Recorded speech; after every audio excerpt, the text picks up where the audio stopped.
Let me show you how to fix low quality Instagram stories. Blurry stories can be really annoying, especially when important details get lost.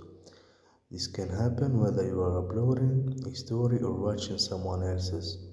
To fix it, open Instagram and type your profile icon in the bottom right.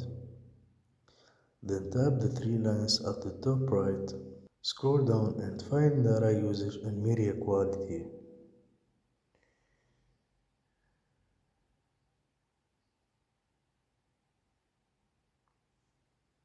Here turn off useless data and turn on upload at highest quality. After that, swipe up to close and restart the Instagram app.